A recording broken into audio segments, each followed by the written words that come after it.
All right, and welcome into the Fantasy Pros NFL Draft Show. Today we continue to preview the top running back prospects of the 2025 rookie class, breaking down running backs 11 through 20.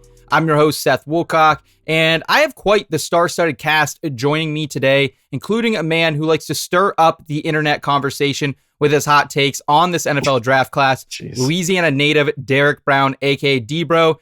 Here we go again, pal. How are you feeling as we dig into the latter half of this running back class? Ooh, deeper we get into this class, I've been here. I'm still here, Seth. I like this class more than most people. Still finding a few diamonds in the rough. Tripped over Torrey Horton's tape last night. Has been a fun watch so far, but this is not a wide receiver show. We're going to get to running backs, and there's definitely some diamonds in this class, man. I certainly agree, man. One of the most loaded classes we've seen in the past previous decades. We're also joined by a man who moves the needle for NFL media, NFL power ranker, and draft guru, Missouri alumnus Eric Edholm. Eric, thanks so much for taking time out of your busy free agency schedule to link up with us today. How's it going, man? Yeah, doing well. Thanks for having me on, and fine introduction indeed. So I appreciate you guys bringing me on today. Absolutely, man. I gotta throw some love out there for Missouri. I haven't met a Missouri alumnus before, so you're one of the few, and it was a tough year for you guys. Tough year. We are very rare, especially in this business, right? It's hard to find any members of the mafia out there. It's been an interesting year for Mizzou fans for the last couple years, really, but a couple decades in my case, but. We're hanging in there as best we can. It's kind of like meeting somebody that's actually from Delaware. You know, you hear about it, but it's kind of one of those myths until it actually happens to you, and then you're like, you see one in the wild, then you go, wow. Yeah, exactly. Cross that one off my list, yeah. Just a quick reminder that you can catch our breakdown of the top 10 rookie running backs with Mike Renner here on the Fantasy Pros YouTube channel or the audio feed. As always, thanks so much for watching. We see you. We appreciate you. Please like this video if you enjoy this type of content. Also, subscribe to the channel if you're new. And before we dig into the running backs outside the top 10, to get our consensus rookie running back rankings and all of our rookie rankings, dynasty rankings, and the latest redraft fantasy football rankings, just head to fantasypros.com/rankings to get hooked up with the latest ECR for free. Rankings for this show are going to be courteous of mock draft database's expected draft position. And let's go ahead. We'll jump right into the running backs with mock draft databases RB11 Kansas State's DJ Giddens, the Doak Walker Award semifinalist, declared for the draft after back-to-back seasons of 1,500 combined yards, scoring 21 touchdowns in that span. Working alongside mobile quarterback Avery Johnson, Giddens had 7 games in 2024 with over 100 rushing yards, helping him finish 4th in the Big 12 in rushing yards. He also had a great combine, finished with a 9.7 R relative athletic score, RAS, the third highest score for the position. Eric, how do you think Giddens' game translates to the next level? And has he done enough to push himself into day 2 of this loaded draft class? Yeah, I mean, he checks some boxes off, doesn't he, right? Production obviously has been there for, like you said, for a couple of years. Size, that's where he sort of has that ideal build. I can't remember, was he about 5'11 and a half, 6 foot, 210, 15 pounds, something like that. The workout at the combine to me was more impressive than I expected.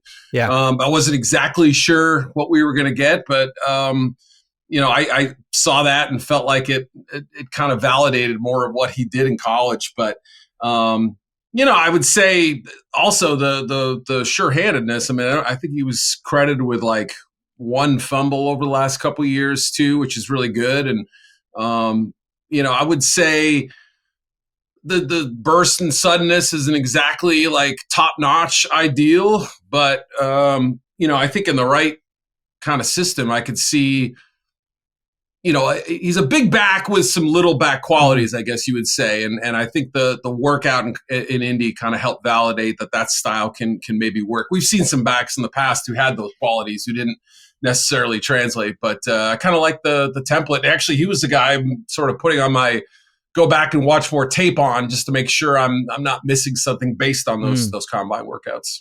D-Ro, how do you feel about Giddens? I know you just released your top 10 rookie running backs video earlier this week on Fantasy Pros. Did he crack that list? Oh, he emphatically cracked that list. Giddens was a player that I got to his tape and his film and everything a little bit later in the process. So after we went to Indy and stuff, and we were talking before we turned the mics on and stuff like that about, loving this class. And for me, it stands out to me when I'm going through players and you stumble upon or you get to a player and you're just wowed by his tape. And that you weren't expecting to walk away from loving the player as much as you do. And that's exactly where I'm at with DJ Giddens. Like, depending on the day, I wake up and he is either my RB5 or RB6 of this class. I love his skill set. What he does in the second level of a defense and the lateral agility, the burst, and the ability to create yards for himself, that translates. That is one of the qualities that I look for in running backs, where it's like, if you get thrown into various different situations, and talking about just scheme agnostic and things like that, can you create yards for yourself? Because that plays up behind amazing offensive lines, plays up behind standard offensive lines. And Giddens can do that, man. And it bears out in the numbers too. We're talking about a player last year for K-State that was top 24 in yards after contact per attempt, breakaway run rate, and elusive rating. And so I think he has a 3-down skill set. I have a round 2 grade on him. I think he probably, because of the depth of this class and other needs of teams and stuff like that, I think he maybe can sneak into the late round 2 action in the NFL draft. Probably more likely a round 3 guy when it's all said and done. But a 3-down back, man. I think, and I just kind of wax poetic about his rushing ability, but the pass game stuff kind of goes, not so much pass protection, because he still has a lot to improve in that area. He does a lot of the bull versus matador kind of thing, drop your eyes, kind of chip with your shoulder. And when you hit guys doing that, it looks great. When you miss, you look like a fool. So he's got to get better in that aspect. But I think we're also sleeping on his pass game utility to a certain extent. I mean, his hips are a little bit tight, but we're talking about a player that they ask him to not only be a check down option, but running angle routes, wheel routes out of the backfield. He was lined up 12.4% in college out in the slot or out wide. So Giddens, I think he's a plug-and-play 3-down guy, and I think a lot of people are probably sleeping on his pass game utility too. Yeah, man, I loved what he did at Kansas State. Avery Johnson, very athletic, very upside-oriented quarterback, but at the same time, very young, and it felt like Giddens was really his right-hand man to continue to move the chains there for the Wildcats. Next up is arguably the fastest running back of the class, Virginia Tech's Bhayshul Tuten, who cashed us a nice plus 250 ticket at the Combine, running a 4.32-second 40-yard dash. Tuten was second all-team ACC this past year after running for over 1,100 yards, 15 touchdowns on 183 carries. Boosted his yards per carry as well from 5.0 to 6.3, playing in that subpar Hokies offense. Debro, I know you had the JUCO transfer as your number 2 prospect with the most to gain at the NFL Combine. Did he do enough to move up your rankings at all? Whew. Tuten crushed it, man. He jumped up from... I think pre-combine I had him at RB11. He's my RB7 now. Oh, wow. Firmly in the tier 3. I didn't see him running that fast. And I know we got, the track background, things like that. But on the film, I didn't consistently see. I mean, the guy went out and ran a freaking 4.3 240. So putting a little bit more respect on his name. And like Eric was talking about, he's a player that I need to go back and watch the film again on. But, I mean, he's got the whole package. Like, you talk about he jumped out the freaking gym as well with the long speed we could talk about for days, but also a guy that really, I think he maximizes most of the runs, most of the opportunities that he's given. He has good vision, good patience. He allows runs to set up in front of him. The big thing that I think when we not only talk about the athleticism and the long speed for Tuten, but the thing that also needs to get brought up in the conversation is the ball security stuff. So, I mean, when you have 9 fumbles over the last few seasons, it's not great. Yeah. So it has to get brought up for a player that I know is catching a lot of steam and rightfully so what he did at the Combine. But again, I want to frame it and give some context to his game. So I really like him. Think he probably goes round 3 of the NFL draft as well, because what he did at the Combine, while we're trying not to double count speed and double count these things after the Combine, everybody here knows that a lot of teams are not as good about that, and they do double count speed. So when a guy goes out and he runs a 4.2, a 4.3, he blows up the Combine, you'll see some teams, okay, well, maybe he's not a round 4 guy. Maybe he's a round 3 guy. Eric, how do you feel about Tuten? Because it really felt like, much like your Mizzou Tigers this season, that Vatek kind of just underperformed. I know they were a sleeper for a lot of people in the ACC, but Tuten very much held up his end of the bargain.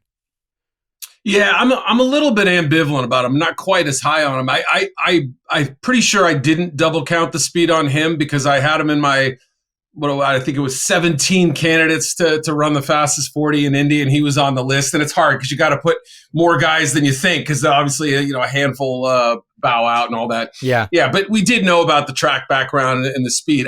You're right. I don't think it always showed up on tape. I mean, that's not to say that it can't.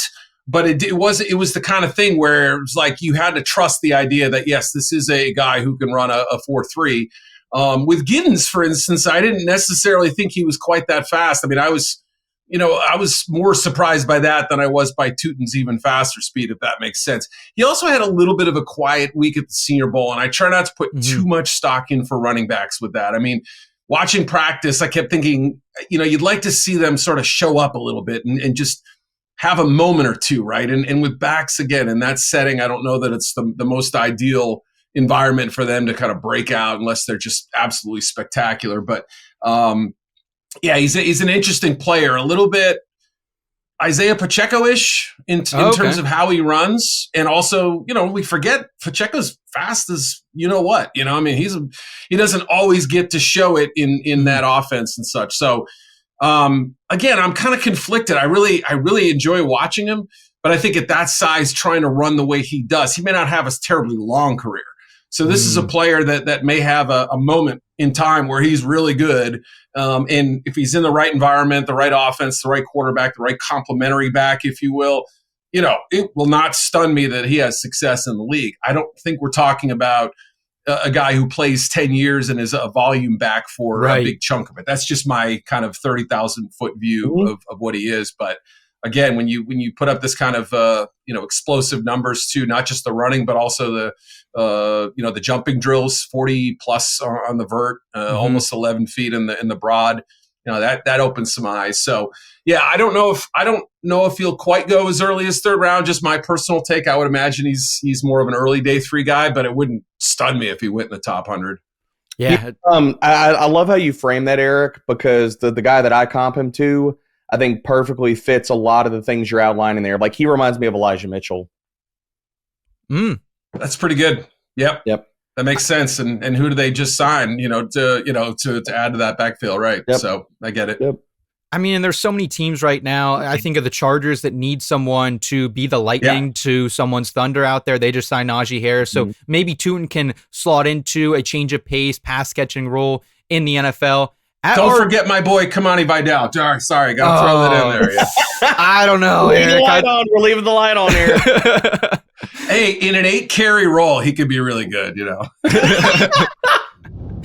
At RB13, it's Georgia's Trevor Etienne. And talk about a tough evaluation, gentlemen. There was a ton of hype surrounding Etienne following his transfer from the Florida Gators to the Bulldogs this offseason. However, really tough start to the season. Suspended week 1 following an offseason DUI.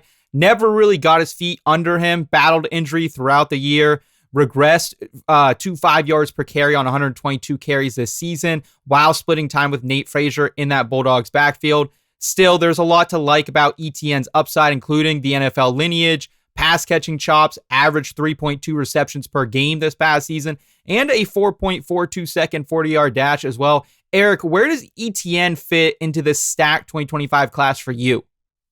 Yeah, it's a great question, a great way to frame it too, because I think, in a year where we had maybe a scarce allotment of backs or, a lack of talent, you might be more inclined to take a risk on a guy with some intriguing skills, obviously some NFL bloodlines too. But yeah, I mean, watching him catch the balls is exciting. I think he's natural in that regard.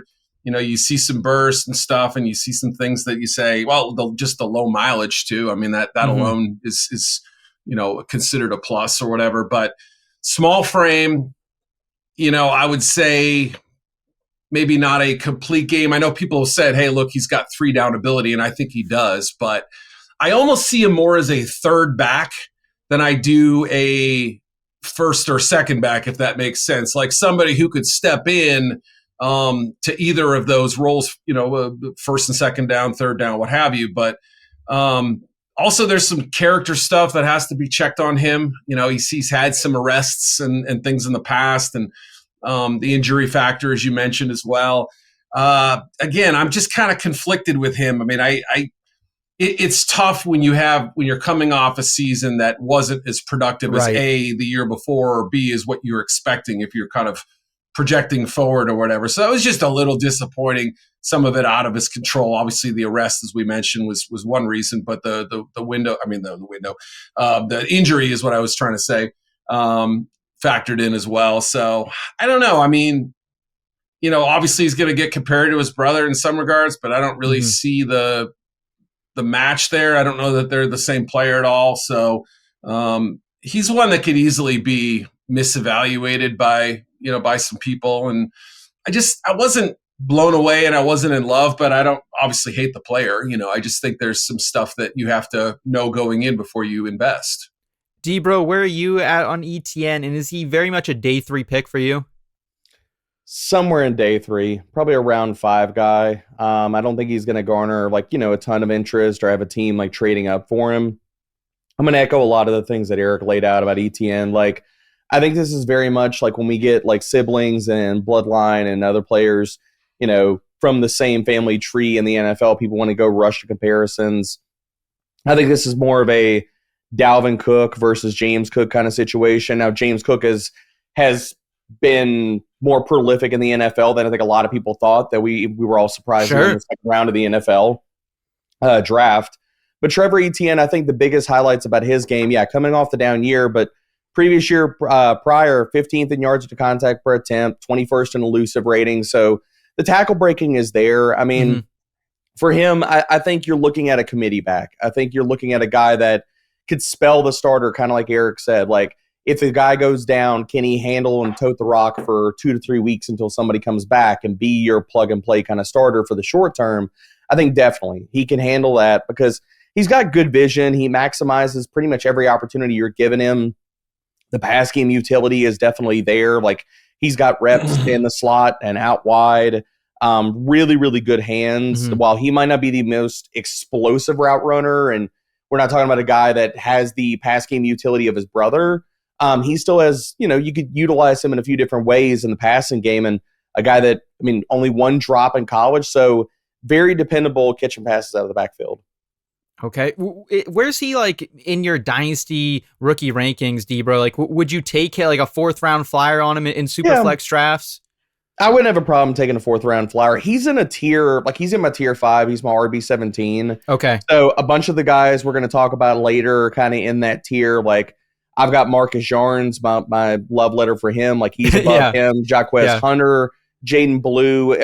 So you're kind of understanding a similar archetype of backs in that tier with him.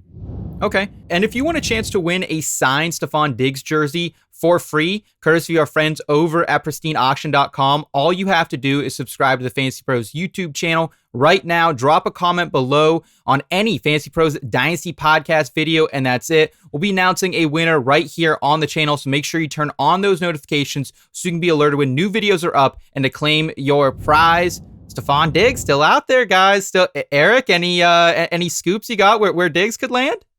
A good question. Yeah. There's a lot of speculation what may end up happening with him. I don't know if the door's closed on a return to Houston. I agree. I don't know if there's another team willing to pay him kind of frontline money or whatever, but we saw the difference in the Texans with him and without him. And I felt like it was, if not stark, definitely noticeable. So I don't know. He's an interesting one in kind of a muddled receiver class, I'd say. It feels like a Jerry Jones signing if I ever heard one. Oh, come on. Wouldn't that be something? Wouldn't that be Cowboys haven't signed a free agent for more than $6 million a year. I saw this on X the other day, and in 10 years or something? Wow. Not surprising at all. Old Penny from Jerry. Yeah, well, that Texans jersey, it's out there for you if you guys want it. It might be something that you guys can hang on your wall if you're a Texans fan this year and he returns, or maybe it's a historic relic for your collection. Either way, make sure you guys are tuned in here and subscribe to the channel. Drop a comment below so you can claim that prize. Let's move to RB14, Miami's Damien Martinez. After 2 strong seasons at Oregon State to begin his college career, Martinez transferred to South Beach, where he rushed for another 1,000 yards this season, finished 4th in the ACC in yards per attempt at 6.3. D-Bro, does Martinez move the needle for you at all? Because to me, it just seems like he's kind of another guy in this class, especially after running a 4.51 second 40 at the combine. Yeah, Martinez is my RB13. He's in a tier of these guys that if they fall into the right situation could be a volume back. Mm-hmm. And again, you talked about the testing, and the testing was fine. Like, I mean, I'm not worried about the testing, like going out and at his size, because I think we also need to talk about the size for a second here. For a player that was consistently listed, depending on where you were looking at, somewhere in the 230s, to come into the combine and weigh 217 is very notable. So, you know, what's his play speed? What is his playing weight versus what he did at the combine? So 4.5, I'm not worried about, especially when you team it with the vert wasn't great, but 90. He jumps over 120 in the broad. So the explosion is there. I think he's just a volume back. Again, like a guy I think that goes on day 3. I think if you pair kind of most of his workout metrics with the film, you're going to see a lot of the same things. Like, I think he's got decent burst and a lateral agility. One of those guys that if he tries to get too cute and he's stringing together multiple moves to try to break tackles or to get to daylight, you can kind of see the speed is effective. So, and just a check down guy in the passing game. So while I don't dislike Damien Martinez, he's just in this tier of guys where if they fall into the right situation, can they be the 1A, the 1B, the early down complement in a committee, or be a volume guy if a team needs that in the short term? I think he fits the bill there. Eric, what are your thoughts on Damien Martinez? Yeah, very similar. I mean, I think obviously I've fallen for guys like similar to him in the past where it's like, hey, you know, there's a bigger back who runs hard. Yeah. You know, like the Chris Rodriguez's of the world. Or like the Roshan Johnsons and stuff. And they're good players to have on your roster. I absolutely feel like those are players that when your starter goes down, you put them in and you can give them 18 carries and probably do pretty well for yourself. But no way in hell is he averaging 6.5 yards a carry in the NFL. You know what I mean? Like, and again, so it's almost like double counting the speed. You have to know what you're getting here. I'm not saying he can't power his way through contact. I'm not saying, he can't be a forceful back, but more, like Gus Edwards had his limitations. I don't know if that's a good example, but you know what I'm saying? Like that kind of, you got to know what you're getting with him. And again, I think it's a nice package. You love someone who plays as hard as he does. He's got some soft-ish feet, but I don't know that it's going to really translate to a super yards after contact kind of thing. So, 4th, 5th, 6th round would kind of be where I'm at it, unless he dramatically improves his testing. His testing was fine, like you said. I think it was ample or adequate is what I would say. And again, I don't hate him. I don't love him. I'm somewhere kind of in the middle, and I think he's a perfectly serviceable third back who could be a short-term starter or something like that. I think my feelings are perfectly contextualized by the guy I comped him to, and that's Jordan Howard. Like, if you felt Jordan Howard had a run. I hadn't thought of him in a minute. I mean, he had a run, man. Could he? No, he did. But again, a guy that was always kind of like outside of like what he did early in his career with the Bears, and we're like, okay, well, if you got to give him 17 carries, it's not the worst thing in the world, but is he the guy that you want to build your offense around for multiple seasons? Yeah, that's true. That's not a bad comp. I won some fantasy championships with Jordan Howard, though, and I will say I think Martinez probably off my board just because he doesn't offer enough pass-catching upside for me to take a swing on late in fantasy drafts of the rookie variety. At RB15, though, we do have someone I'm very interested in, SMU's Brashard Smith. Smith played his first 3 seasons at Miami as a receiver, totaling 69 receptions in that span, then transfers to SMU, helps the Mustangs advance all the way to the ACC championship and the college football playoff. Smith not only led the team with 1,300 plus rushing yards and 14 touchdowns, but also really helped Kevin Jennings as his safety valve, catching 39 passes for over 300 yards, 4 touchdowns out of the backfield. Went on to run a sub 4.4 40-yard dash, weighed in at 194. So definitely a slighter back. Eric, does Smith fit the profile to you as a receiving back at the next level, or could he maybe be something more than just a pass-catching specialist? Yeah, former wide receiver. That's obviously an interesting trait there, and with his size and limitations, I think you obviously say to yourself, there's probably only so much you're going to ask him to do. Yeah. But yeah, the ball skills and hands are there to be a receiving back. You've seen him move around, line up in the slot, and different things, go in motion, what have you. So I just don't see volume work here. And, I'd have to sort of scour my brain a little bit, but, there's only so many guys who truly fit that role to be kind of fantasy relevant in my mind. There's that just limits him to a certain degree. Again, maybe there's more in the tank than I realized. Obviously hasn't had a ton of carries, a ton of, not even a ton of touches overall. So perhaps there's some untapped reserves there a little bit, but I think that's the role he's going to fit in is kind of as a change up / receiving back. And but good skills, like you said, the speed was even better than I imagined it would be. D-Bro, where are you at currently on the SMU running back? I'm very high on Brashard Smith. I've got him inside my top 10 running backs in the class. Now, I'm going to say this, and this is all before we get the draft unfolding and we get draft capital. And that can change. Obviously, if Brashard Smith is a guy that goes late round 5, round 6, or what have you, then that's going to move the needle and it's going to change where I'm ranking him. But right now, based off of the skill set and the talent, Eric laid out a bunch of great points there. For a player that played slot wide receiver at the U and didn't transfer to SMU till his final year and then converted full-time to running back, I do think there's still some meat on the bone for what we could see, the evolution of his game. And you can't do this. Now, I will say this. You can't do the Tyrone Tracy, Antonio Gibson. You can't do that thing with him.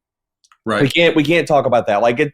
It sounds nice. It's a good sound bite about, the converted wide receiver to running back, but he's not the same size as those guys. So we can't project necessarily the same type of volume in the NFL. But what I will say is the NFL is showing us, they're giving us some outs. These sub 200-pound packs are getting volume. Like we've talked about on previous shows, like Bucky Irving, Kyron Williams, Austin Eckler, these guys who have true pass game utility, as well as they're sub 200 pounds, and teams are asking them to be workhorses. Now, I'm not saying Brashard Smith falls into that role, but do I think that he could handle it?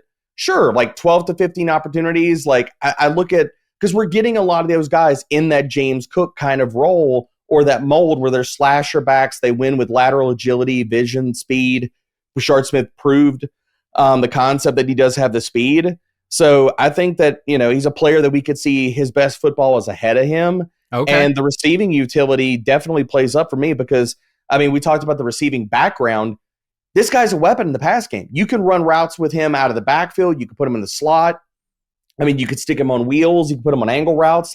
He can run the full tree. So put him with a brilliant offensive coordinator and see what he can do with him. So a player that I'm worried about the draft capital and where that comes in a deep running back class.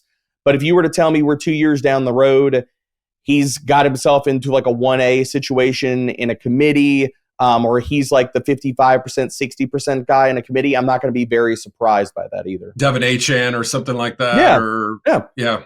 Jalen look at James Cook. He doesn't play more than 55, maybe 60% of the snaps, but when he's on the field, can you give him 12 to 15 opportunities, and some of that's kind of layered into the passing game too, and get him in space?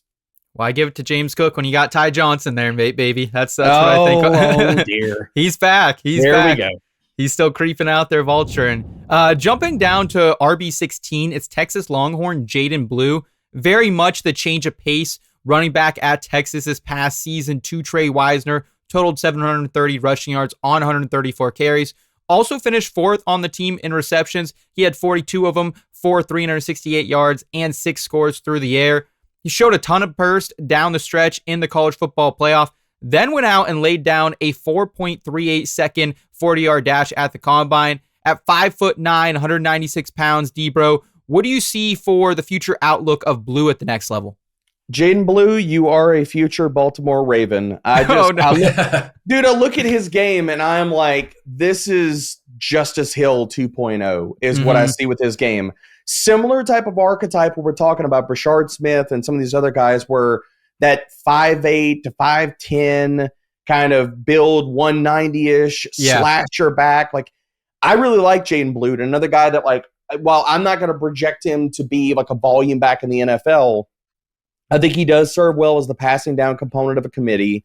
I think he's a guy that you're going to bring onto the field, and can he be the lightning to a thunder component? That's the way I look at Jaydon Blue. And for a player that, dude, his feet are he's so much fun to watch, man. Like his start-stop ability, his jump cuts, there are so many times where you'll see something like if he was a bigger back and he didn't have the lateral agility that he has, it like defenders will penetrate the backfield right after he gets the handoff, and he's like, whoop, jump cuts, like leaves them in the dust and creates something out of nothing. And it's like, okay, this is not a guy we're going to like feed volume to probably at the NFL level, but he can play on passing downs because, dude, if you watch the game against Ohio State, which I'm sure everybody watched that, obviously, there's times where you put him on a wheel route, he's accelerating with his second gear and that speed that we saw at the combine and dusting guys. When you give him that runway, he can get going, man. So, like, I'm not projecting him to be a 3-down running back. I don't think his ceiling is as high as somebody is like Brashard Smith because of the pass game.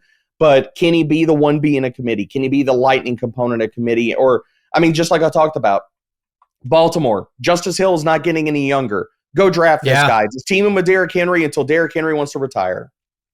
Eric, where are you at on Jaydon Blue? Because he certainly stepped up in the national spotlight towards the end of the college football playoff. Do you think that's enough to get him into day 2, or is he very much a day 3 flyer to you?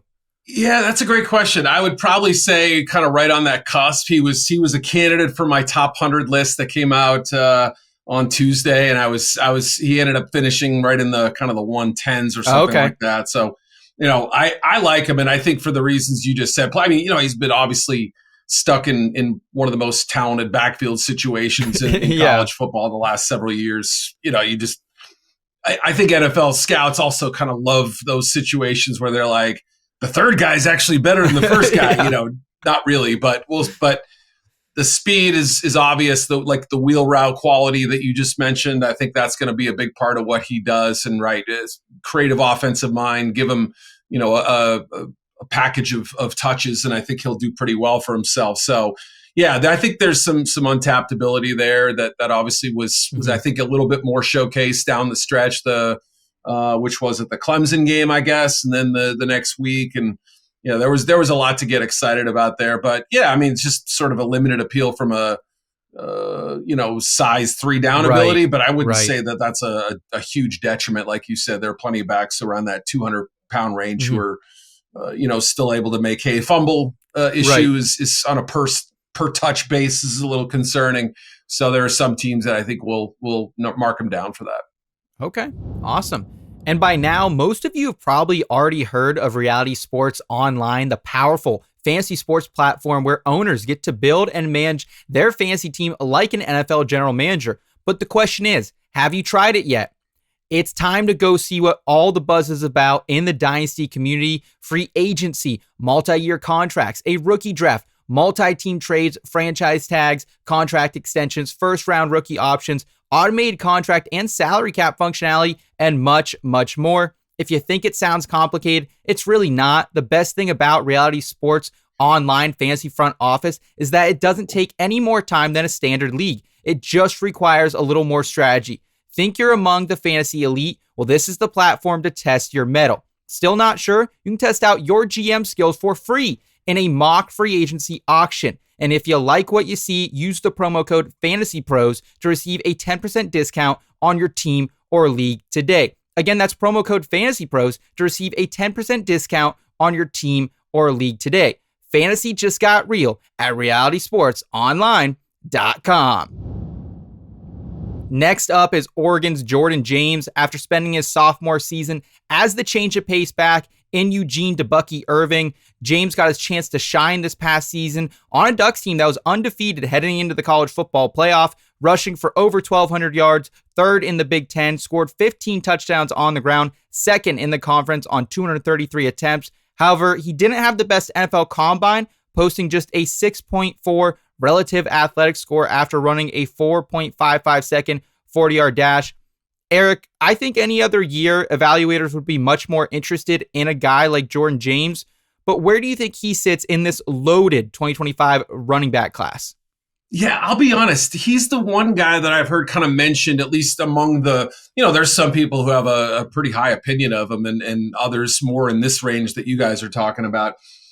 This is about where I would kind of rank him in sort of the, I don't know. I just haven't fallen in love with him yet. I understand. Maybe I'm. Thank you, Eric. I'm not in love with him either. Again, I hate knocking kids. I don't want to make it seem like this. Not tossing shade, but just being real about it.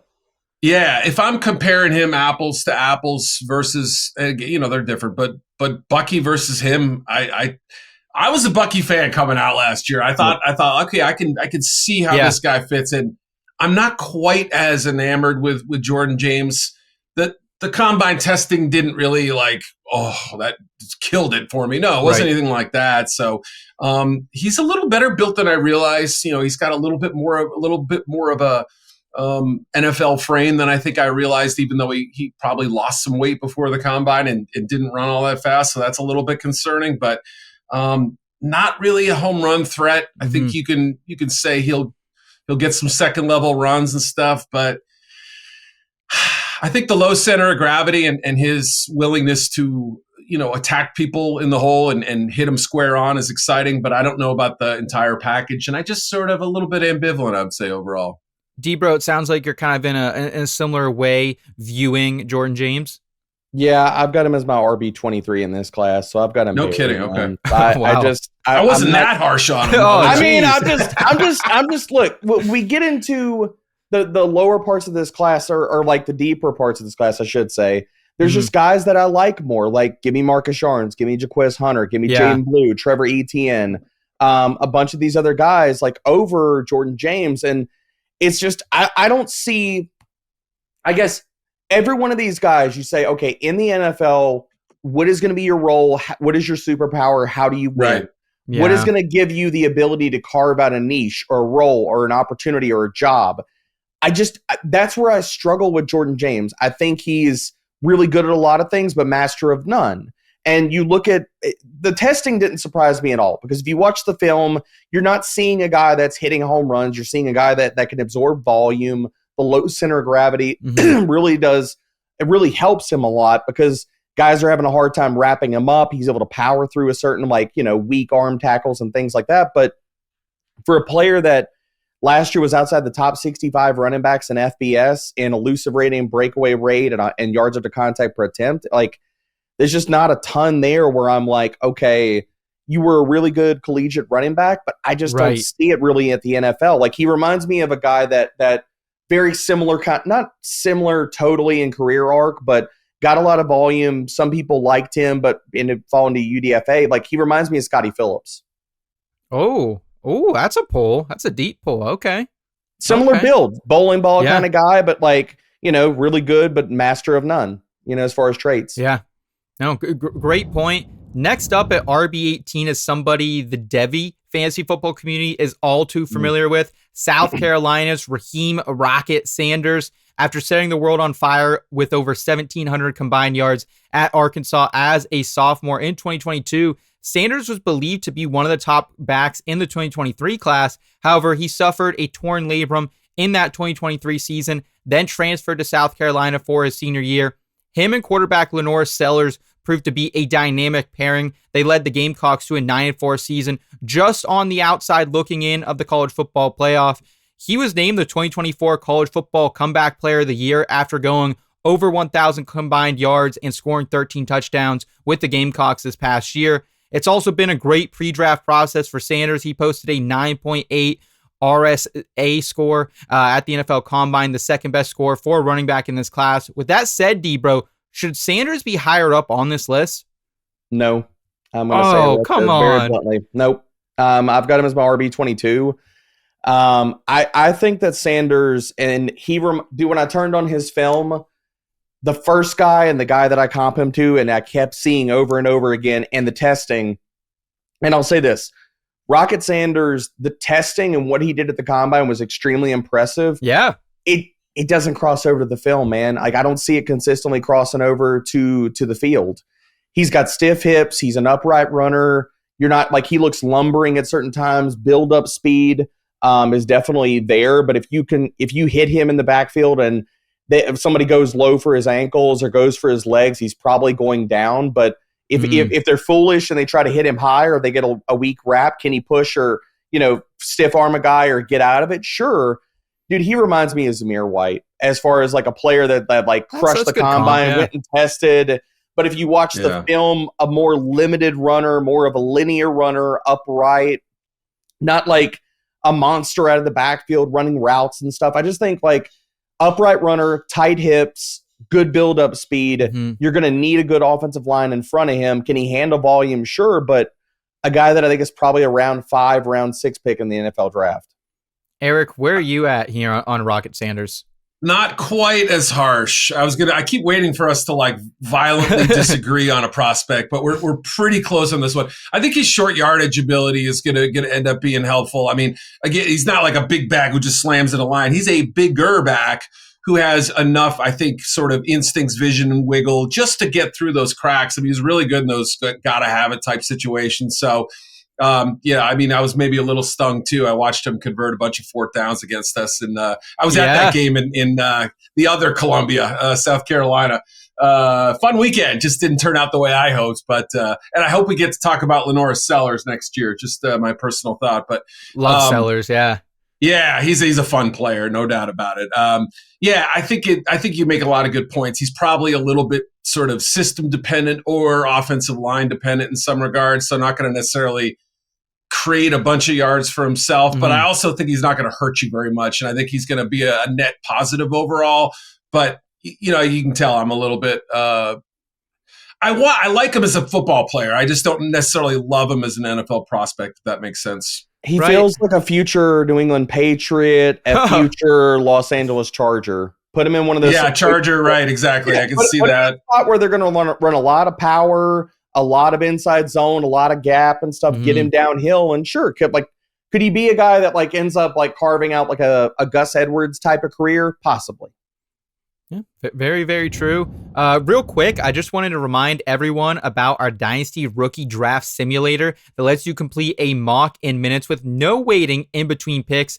Customize your league settings to match your league's exact format. And premium subscribers can also test trade scenarios by mocking with their trade draft picks. Prepare for your rookie drafts and Dynasty startup drafts all in one place.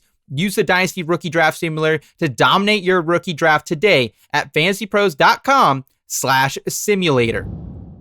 2 more running backs to get to. First up is the mystery box that is Michigan's Donovan Edwards. After being featured on the cover of NCAA 25 and playing second fiddle to Blake Corum for his entire career, Edwards was expected to have a career season. He had really anything but, eventually getting passed on the depth chart by linebacker, converted running back Khalil Mullins. Still, I think everyone remembers his electric 2022 season where he goes out, leads the Big Ten in yards per attempt at 7.1, was really a big play waiting to happen when Michigan needed him down the stretch. It was starting to look like Edwards might go undrafted, but had an absolutely electric combine, posted a 9.6 RAS, 4.4 second 40-yard dash, 1.51 second 10-yard split, tied for the second best in this class, 4th in the vertical, 1st in the bench. Eric, do you think he's done enough to get back on NFL draft boards? Yeah, it's like the Godfather 3, all right? When I try to get out, they pull me back in, like that. I've tried to quit him a few times, and I'm not going to say that I'm fully invested in Donovan Edwards' future, but I will say, that's just a reminder. Like, there is some juice here. There is some burst. Yeah. I mean, you have to look through some some annoying tape. I mean, but again, it's a guy with pretty good size too. Just the whole package. You say to yourself, it should be better. It should be better. I don't know if this is a instincts vision problem at times where he's failing to take advantage of lanes and opportunities. Cause sometimes he does, but, I don't know. Talk me through him, Derek. Cause I'm sure there are people who like him, but I'm sure there are also plenty who have big questions like I do anyway. And I can't exactly figure out. And I think he's actually maybe a little tougher than people give him credit for. But again, I just don't know if I see star back, even with some star qualities to him. I'm with you, Eric. I'll say this: I'm out on Donovan Edwards. I just, again, searching for, okay, what is your hallmark? What is the way you win? What is the role that you're going to play in the NFL? Like, I think a lot of us could say, okay, passing down back based off the narratives and things like that, but it's not a guy that was tasked with like a really illustrious route tree and Right. creative usage at Michigan and stuff like that. I think it's more narrative than it is substance as far as the passing game stuff.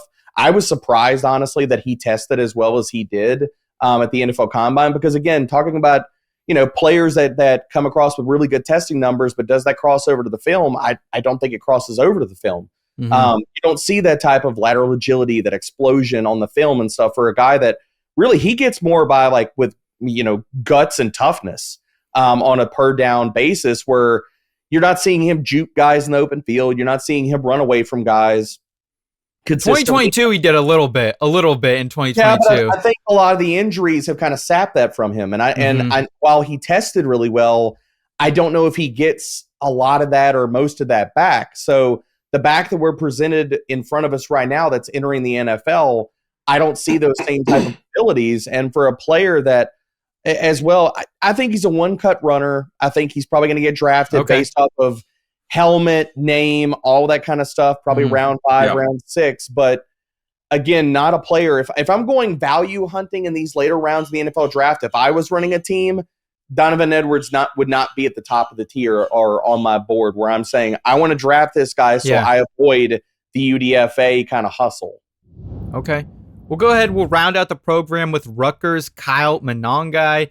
The Scarlet Knights have now had back-to-back winning seasons, and this 3-star recruit was a huge reason why he posted back-to-back seasons of 1,250-plus rushing yards. He was also named to the All-Big Ten team in 2024. Debro, we've already seen one late-round Rutgers running back, one Isaiah Pacheco, be an NFL contributor. Can Monangai potentially be the next, despite having one of the absolute worst combines for the position? I think... Again, talking about guys, could Monangai be a player where he falls into a starting role if injuries strike? Like can he be an RB3 on an NFL depth chart? Yeah, I think that he definitely can, man. Like, there's some things to like about his game. I mean, the dude is he's a short bowling ball of a player. Like, where you're just being like, okay, go Sonic the Hedgehog and run over somebody. You know what I mean? But like, the long speed's not there, but he did prove he can handle volume. You're not getting a lot of pass game utility out of an on-guy, like a player that we're talking about 0.44, 0.79 yards per route run, only 31 combined targets over the last 2 years. So he's not going to give you much in the passing game. You're really talking about, okay, it's early down utility. I mean, I like parts of his game, the ability to handle volume, and that he'll get what's blocked. He has enough lateral agility and quickness to create some for himself, but not a ton. He just reminds me of the second coming of Zach Stacy. Oh, man, you are pulling out the names today. We're going deep here, Eric. We're going deep, baby. I love it. Deep bag of tricks there. That's a pretty good pull. Yeah, I'm kind of in a very similar place. I didn't mean to just step in or whatever, but Please. Like, hard not to like the kid, right? I mean, good story, runs hard, tightly bound, muscle bound kind of ball of rolling knives or whatever you call it. And no fumbles in his career, not one fumble, I don't believe. I have to double check that, but I think his fumble rate is exceptional. He kind of, I worry about backs who sort of pull runs out of nowhere almost. Okay. I know normally you would say like, oh, that's escapability or whatever. It's not really what it is. It's just the contact balance is really good. Does that translate? Yeah, probably in a limited role. And, it's even hard. I mean, normally a guy like who plays like he does, you'd say, well, maybe there's some special teams value. I don't see a lot of 5'8" backs playing on special teams unless they're a super returner. You know what I mean? So there's just, if you're thinking about it from where he's going to land on the roster, I think he probably starts his career as an inspiring practice squad guy, and then eventually finds a role. I mean, that's his best opportunity is going to come later at some point, I think. And again, you never really know, but I just sort of feel like without much third down value, short arms, not much receiving ability. There's just only so much you can really kind of embrace and wrap your arms around with him. You know, the other guy that when I was watching his tape that he reminded me of another deep pull here, Eric. You remember, was it Brandon Oliver, the Chargers back way back when? Oh, yeah, I remember the name. I can't honestly remember the player. It's funny. Some of those guys like just poof, they're gone. You know what I mean? But I do remember the name. Yeah. Yeah, I mean, really like a guy that can handle volume, short, squatty kind of back. Like, again, I think we're in lockstep here of how we're viewing him. All right, I just wanted to ask if there's any other honorable mentions that we haven't mentioned. I know, Derek, you love Marcus Yarns out of Delaware. I was like, Seth, we're not stopping this show without me freaking like giving like a 2-second love letter to Marcus Yarns, right? Yes.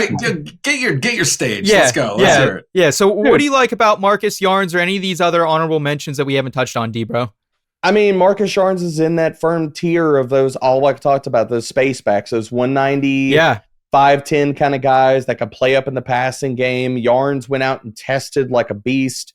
Again, I want to talk about deep pull guys in this class. I really, really like Marcus Yarns, like both of like with his skill set. I mean, we're talking about a player that amongst all FBS and FCS running backs last year, with at least 100 carries, long laundry list of guys, ranked 22nd in yards after contact per attempt. And like not only that, we're getting pass game utility out of him. Like he's been top 20 in yards per route run over the last 2 years. He can run the full route tree. You could use him as a pass game weapon out of the backfield. Like, again, another player in this kind of James Cook mold where if all the dominoes fall right and break right for him, could he go round 5, round 6 the NFL draft, and then injuries strike, and we're like, crap, Marcus Yarns is starting for the last 4 games of the season, and we go into next offseason and saying, dude, is he going to like be the next Tyrone Tracy? Is he going to be the next guy that comes out of the woodwork and he's maybe a starter going into 2026? I'm not ruling it out, man. I'm not saying I'm projecting him that way, but I'm not ruling it out. I like his game a ton. Eric, he's a good choice. He kind of opened my eyes a little bit too in Mobile, just with little bursts here and there and stuff, and just dusting some dudes in one-on-ones, Eric. He was burning. Yeah, absolutely. Yeah, I mean, since we kind of besmirched Kalel Mullings as a converted linebacker. I will say I kind of like the guy. I do too. I do like Mullins. Yeah. I think there's something to be said for a player like he's a Boston guy too. I'm a Boston guy, so I gotta give him a little love there. But yeah, I mean, again, somebody who's still kind of developing their instincts, I would say, as a runner, has the requisite power. I think is a very coachable, teachable player. The receiving ability we haven't really seen, so I don't really know what to say about it. I couldn't really tell you whether he is or is not a good one yet, but obviously at this point you would imagine he's not. What did he catch? 5 passes last year? Yeah, maybe? Yeah. I was definitely single digits. I don't even remember watching him catch pass. So, but yeah, he's somebody I'm kind of rooting for in this class. I was just looking down the list, and there's some interesting. Phil Maffa's a really interesting guy, but yeah, I would say Mullins is probably my guy that I would. Wouldn't be shocked if he ends up being something kind of like. I mean, I'm just trying to think of somebody who had to, kind of toil on a practice squad or be a reserve or a special teamer before making it. But that would be kind of what I would imagine for him. Okay, I love it, man. Look, man, I tried to bet Michigan so much early in the season and it did not pay off, but I did have fun watching Mullins kind of emerge out of that backfield. He was running hard for you. He was. He absolutely was. My one honorable mention I'd like to throw out, LaQuint Allen Jr. coming out of Syracuse. Yeah, good one. Yep. That's a good one. I mean, this guy has legit receiving upside, hard runner. Another guy I was betting on Syracuse quite often in the ACC there, so he definitely won them a couple games. I can remember that UNLV game where he just put the team on their back on Friday night. So, D-Bro, you got one more name for us as an honorable mention? I got one more. I got one more before we get out of here. I would like, because I don't know where Eric sits on this guy, so I'll give a short soliloquy, but I really want to see where you're at on him, Eric. Jaquiz Hunter, man. Both on the tape and the testing. Jaquiz Hunter out of Auburn. Oh, Hunter. Yes. Sorry. Yeah, dude. I mean, look, he pops off the page as far as like analytics and stuff, like a player that it's been top 24 in basically every tackle breaking metric in 2 of the last 3 seasons that you look at. I look at him in a similar ilk to like a Trevor Etienne. Like, could he be a committee back? Could he be like a short-term starter if you need him? Tested perfectly fine. I think like he's going to get what is blocked for him. Like, A player that I like, maybe I don't want to say more than consensus because I'm probably in line where a lot of people are ranking him, but definitely a really interesting name. Like if a team needs to fill out their RB2, RB3 spot, that could like get some spot starts. But what do you think about him, Eric? Yeah, no, I know that his special teams value will be highly valued. I think that'll help give him a job in the NFL for sure. And I'm not saying he can't be a runner as well, but he's also, I believe, was a scouts and coaches' favorites during the interview process too. Oh. So, just somebody who was mentioned by somebody to me as I was sort of rolling through some positions. Hey, who stood out? Who sounded good? Whatever. Blah blah blah. His name did come up, so I think obviously football character will get some pluses and checks for that. So. Yeah, I mean, you run for 1,200 yards or whatever it was in the SEC, you're obviously gonna get plenty of looks. So his opportunities should be good. And yeah, it's a good point. Maybe he fits in with this last group as much as any of the names we mentioned. Love it, Eric, bringing that insider game to us. I had to add something to the list. You guys are blowing me away with your knowledge. So hey, just keep your head on a swivel if you're ever inside an Indianapolis Starbucks, Eric. Do me a favor out there, buddy. I swear, honestly, of all the I've probably done like 10 shows, radio, podcasts, and I would say 8 of them have mentioned that incident, right? And I will say there was. I better not say it. Never mind. You'll just next say time I see you guys, I have a good one-liner for that. Okay. For that incident. Okay. I love it. As a we'll member be discussing of it next year at dinner at media, probably shouldn't be saying so. We'll discuss it next year at dinner in Mobile, Eric. Very amusing. I'll say that. No doubt. I mean, without saying, might be a Dunkin' Donuts guy now. I love it. Eric, thanks so much for joining us today, man. Can you please let everyone know where they can best find your work as we move closer to the 2025 NFL Draft, my friend? Absolutely, yeah. Just put up my top 100 prospects on NFL.com. Please rip it to shreds. Let me know who I missed because I got another one coming out. I got to have some help, So, but no, I'm looking forward to some pro days. I've got a quick trip with my kids to Disney that I know they're looking forward to, just to recharge the batteries for the draft, and we'll keep the train rolling all the way through April. Love it, man. Well, that's going to do it for us today on the Fantasy Pros NFL Draft Show. Thank you so much for watching. Again, please like this video if you enjoyed it. Subscribe to the Fantasy Pros YouTube channel and the podcast feed. For Eric Edholm and Derrek Brown, I'm Seth Woolcock. Take care, y'all. Thanks for listening to the Fantasy Pros Dynasty Football Podcast. If you love the show, the best free way to support us is by leaving a positive review on Apple Podcasts or Spotify. Follow us on X, Instagram, and TikTok at Fantasy Pros, and subscribe to our YouTube channel at youtube.com/fantasypros.